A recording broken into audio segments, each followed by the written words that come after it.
nós vamos falar um pouquinho sobre a importância da oração e do jejum, né?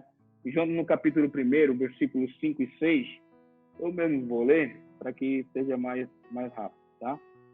Diz assim: Então os marinheiros ficaram com medo e clamavam, cada um ao seu Deus. Lançaram no mar a carga que estava no navio, para que ele ficasse mais leve. Jonas, porém, havia descido ao porão do navio, ali havia se deitado e dormia profundamente. O capitão do navio se aproximou de Jonas e lhe disse: O que está acontecendo com você, agarrado no sono? Levante-se e invoque o seu Deus. Talvez assim esse Deus se lembre de nós, para que não pereçamos. Jonas, no capítulo 2, versículo 1 e 4, a oração de Jonas diz assim: Então Jonas, do ventre do peixe, orou ao Senhor, seu Deus, e disse: Na minha angústia clamei ao Senhor, e ele me respondeu, do ventre do abismo gritei, e tu ouviste a minha voz. Pois me lançaste nas profundezas no coração dos mares, e a corrente das águas me cercou. Todas as tuas ondas e as tuas vagas passaram sobre mim. Então eu disse: Estou excluído da presença. Será que tornarei a ver o teu santo templo? E no capítulo 3, versículos 5 ao 9, fala sobre o arrependimento dos ninivitas.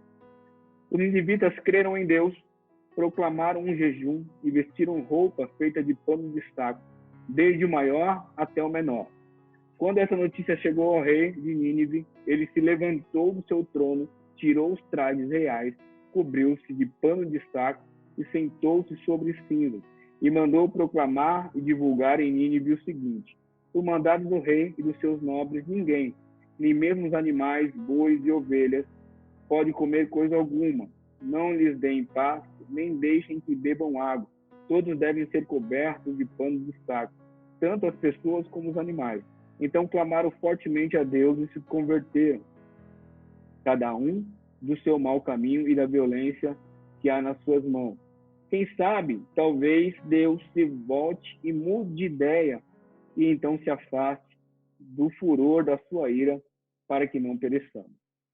Entendam que são 3 cenários diferentes, né? Mas todos com o mesmo objetivo, né? A oração e um jejum, para que Deus estivesse livrando, né?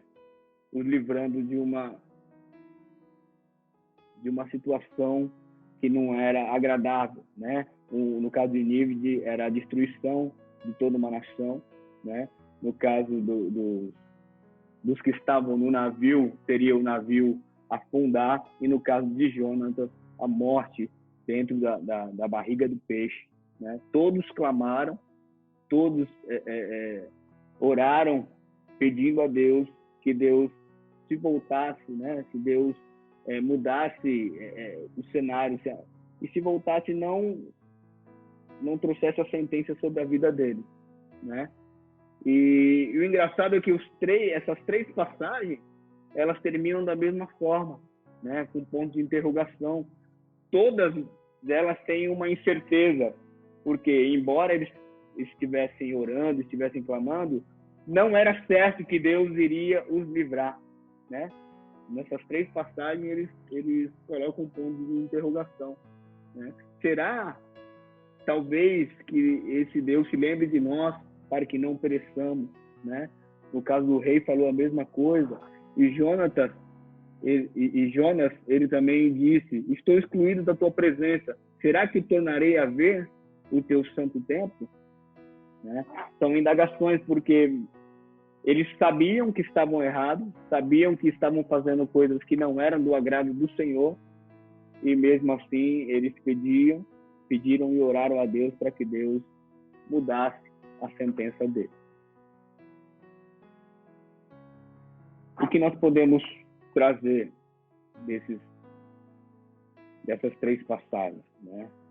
Que por mais que estejamos passando uma situação difícil, uma situação em que nós achamos que nós mesmos nos colocamos nela, porque é muito fácil quando nós temos alguém para apontar o dedo, para acusar, botar a culpa e simplesmente falar: joga fora do barco, É só jogar fora do barco que a situação vai se resolver, né?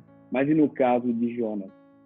E no seu caso, o que você tem a dizer quando você está clamando a Deus e pedindo para que Ele perdoe os seus pecados, para que Ele não coloque a sua mão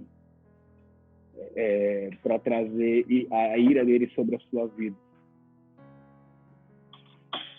Hoje nós estamos passando por um momento de dificuldade a nível mundial, né? A ira do Senhor veio sobre todo o nosso planeta, sobre toda a nossa nação, né? E está nítido que Deus está querendo um posicionamento nosso. Deus está querendo que nós tomemos uma atitude, tomemos uma decisão de arrependimento,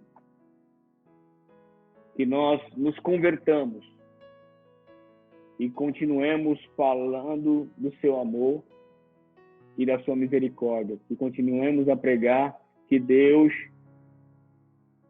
Ele pode sim perdoar os nossos pecados e pode nos livrar desse mal.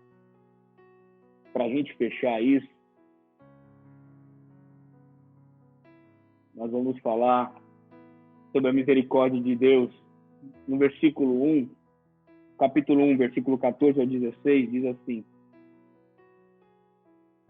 Então clamaram ao Senhor e disseram: Ah, Senhor, rogamos-te que não nos deixes perecer por causa da vida deste homem, e que não faças cair sobre nós este sangue inocente, porque tu, Senhor, fizeste o que foi do teu agrado. Em seguida, os marinheiros pegaram Jonas e o lançaram no mar, e a fúria do mar se acalmou. Então esses homens temeram muito o Senhor, ofereceram sacrifícios ao Senhor e fizeram votos. No capítulo 2, versículos 7 ao 10, mostra o arrependimento de Jonas, que diz assim: Quando dentro de mim desfalecia a minha alma, eu me lembrei do Senhor e subiu a ti a minha oração no teu santo templo. Os que adoram ídolos vãos abandonam aquele que lhes é misericordioso. Mas com a voz do agradecimento eu te oferecerei sacrifício, o que prometi cumprirei. Ao Senhor pertence a salvação. E no capítulo 3, versículo 10 diz: Deus viu o que fizeram, como se converteram do seu mau caminho, e Deus mudou de ideia quanto ao mal que tinha dito que lhes faria, e não o fez. Entendam que Deus mudou de ideia nos três cenários. Ele livrou os homens do barco, ele livrou Jonas da morte e livrou o povo de Nínive. Mas tudo mediante a conduta deles, né? O povo do barco, eles reconheceram que o Senhor é o Deus dos exércitos e temeram e ofereceram sacrifícios ao Deus vivo. Jonas reconheceu a sua atitude errada e se arrependeu e disse que ia cumprir o que ele prometeu, o que ele se comprometeu a fazer. E o povo de Nínive se arrependeu, né? Agora pense, gente, num povo mau, num povo rebelde, né? Num povo que tinha um coração muito duro, né? E multiplica por 10 isso. Porque o povo de Nínive não era um povo fácil, não, né? Você pode pensar em tudo de maldade que vier à sua mente: estupradores, assassinos, salteadores. Era o povo de Nínive, né? E mesmo assim, Deus teve compaixão deles e os perdoou mediante a conduta deles de se arrependerem e se converterem dos seus maus caminhos, né? Agora, trazendo para nós, se fosse pelo nosso senso de justiça, qual seria a nossa atitude? Será que iríamos fazer igual a Jonas? Porque Jonas não queria que esse povo fosse salvo. Jonas queria que esse povo fosse destruído, né? No capítulo 4, mostra nitidamente que Jonas ficou com raiva, ficou aborrecido, porque Deus livrou o povo de Nínive da destruição, né? Ele queria era que o povo de Nínive explodisse mesmo. Essa era a vontade de Jonas. E por muitas vezes nós colocamos esse sentimento dentro do nosso coração. Graças a Deus, Deus não vai pelo senso de justiça humana, né? A justiça divina que muitos de nós invocamos, né? Quando nós não vemos justiça na terra, nós queremos a justiça divina, nós falamos, a justiça de Deus não falha, a justiça divina não falha, mas na realidade nós estamos torcendo para que Deus destrua a vida dessa pessoa que fez o mal a nós. Sendo que a justiça de Deus está falando aqui que Ele quer salvar o pecador, que Ele quer perdoar o estuprador, que Ele quer curar o assassino, não quer que o assassino pereça.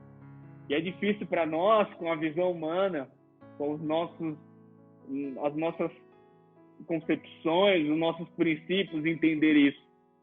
Mas eu quero que você pense como se fosse um pai, né? E você é um pai, você tem um filho que te dá trabalho, um filho bandido e outro filho que só te dá coisas boas, só te dá alegria, orgulho. Você vai amar mais um e menos o outro? Eu acho que não, né? Talvez daí nós possamos ter uma percepção um pouco mais parecida sobre o amor de Deus. Deus, ele não está preocupado com o que você fez no passado. Deus não está preocupado com as atitudes erradas que você tomou lá atrás. Ele quer saber daqui para frente qual é a nossa postura, como é que nós vamos proceder daqui para frente, qual será a nossa conduta daqui para frente. E aí sim ele está disposto a nos perdoar, a nos dar uma nova chance e a nos salvar, e a nos livrar da morte, nos livrar da destruição. No versículo 5